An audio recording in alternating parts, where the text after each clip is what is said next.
gelip almadı. Ne yapayım abi?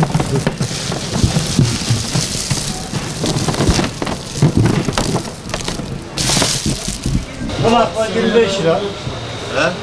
Konak şeker var 25 lira. Daha orijinal çikolata dese 30 liraya kadar var. Hangisinden alalım?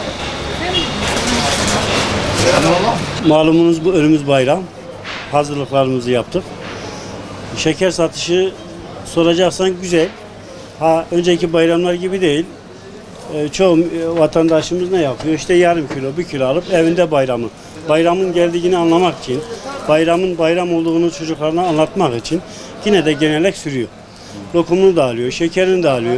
Bütün ihtiyaçlarını da alıyor. 2 kilo gitmiyor, 3 kilo gitmiyor ama yarım kilo, 1 kilo yine de gidiyor. Yani bayram yine bayram. Eskiden 4 kilo alan, 10 kilo alan, mesela 10 kilo alan köylü adam gelirdi 5 kilodan aşağı almaz. Ama şimdi ne oluyor? Köylü adam işte 5 kilo alan 2 kilo alıyor. 1 kilo alan yarım kilo alıyor. Evinde işte ne yapalım? Çocuklarımla beraber bayramımı kutlayalım. Amaç o. Bizim işimiz zaten şekercilik, şekerleme üzerine. Şeye bakarsan geçen bayramlara göre aşırı bir alışımız yok. Çünkü bizde toptanı da var. Fazla bir alışveriş yapmadık şeker olarak. Seneye inşallah Kurban Bayramı'na.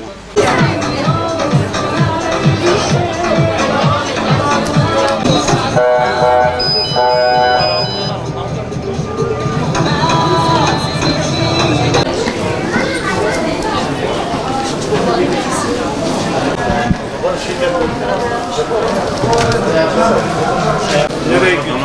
Anlatırlar. Hani orucun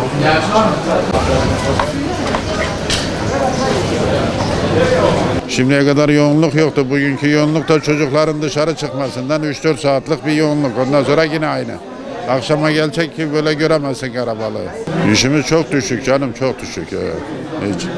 Eski işlere göre yok yani. Bu sene bayağı sıkıntı. Hem deprem hem bu virüs yani bizi perişan etti. Bayram alışverişine çıktık. Evet. Bayram alışverişi yapacağız. Ayakkabı, üstlük falan alacağız. Böyle bir çıktık. Hava çok sıcak. Evdeyiz ya. Yasak olduğu için evdeyiz bu bayram.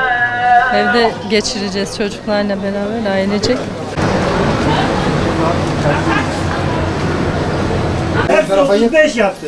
Eski bayramlar bunlar değil de eski insanlar birbirine çok iyiydi. Şimdiki gibi de. Benim burada asker arkadaşlarım var. 42-43 sene oluyor yalan olmuyor. Vallahi daha 45 de olmuştur. Ama ne arkadaşlar, ne iyiler. Sağ olsunlar. Ben köye gideceğim kardeş. Şimdi ben köye gideceğim. Çocuk süt sürüyor. Bayramı köyde geçireceğim. Daha 3 gün var. Ama şimdiden başlayak ufak tefek bir şeyler elimizden geldiği kadar alak. Bu ara çocuğa bayramcılık aldım, şeker aldım, acıdaki 2 kilo et alacağım. Bayram alışverişine gelmiştik ama bekliyoruz. Evet, annemle geldik ama annem içeride. Bak bakalım abi ne yapıyor. Bugün bayram alışverişine çıktık çocuklarla. Çocukları da içeri almıyorlar. Bu da tabii ki tedbir amaçlı. Doğru bir şey. Çocuklarımızın, kendimizin sağlığı için.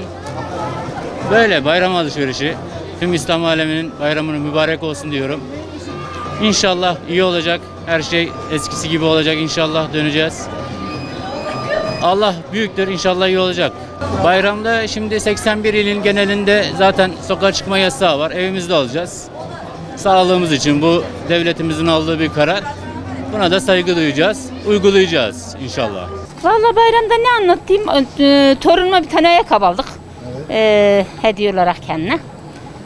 Başka da ne yapalım yavrum? Evin içinde kapalıyız zaten. Evet. Dışarı çıkamıyoruz da bugün çıktık. Maaşımı aldım. Evde vallahi hiçbir hazırlık yapmayacağım çünkü kimse gelmiyor.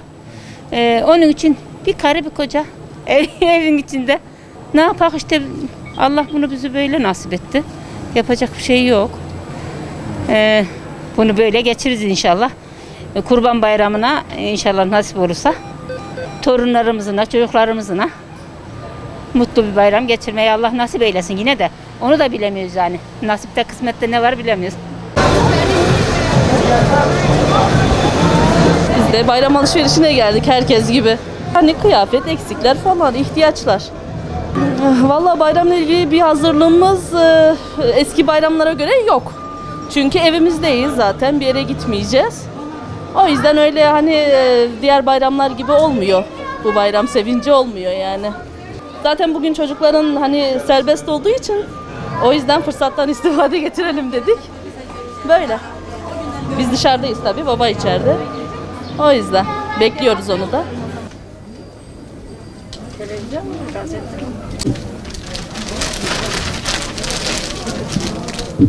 Çok kötü geçiyor abi. Hiç eski bayramların tadı tuzu yok yani.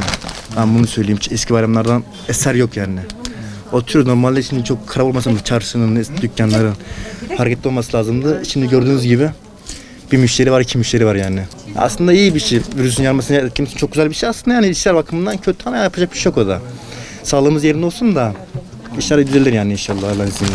Daha önceden almıştık ama bayram için alacaktık, almadık virüsten girince. Öyle söyleyeyim yani abi. Vallahi abi görüyorsun yani eskiden son durumla ilgili bomboş oturuyoruz yani. Çok kötü vurdu yani, söylemeye gerek yok. Yani çekiyorsan, bütün şey biliyorsan görüyorsun yani abi. Hiç iş yok diyebiliriz. Rabbim esnaflara yardımcısı olsun yine diyelim yani. Diyeceklerim bunlar. Dilerim bu zor durumlarda Rabbimin izniyle kurtuluruz. Rabbim devlet erkanlarımıza zeval vermesin. İnşallah tez vakitte kurtulmayı diliyoruz hep beraber. Çok zorlanıyoruz açıkçası. Hani elimizde ürünlerimiz var. Sorunlarımız var, kira sorunlarımız var. Bakalım düğünler özellikle, kendim nişanlıyım şu an. Açılır mı açılmaz mı, çok sıkıntıdayız şu an.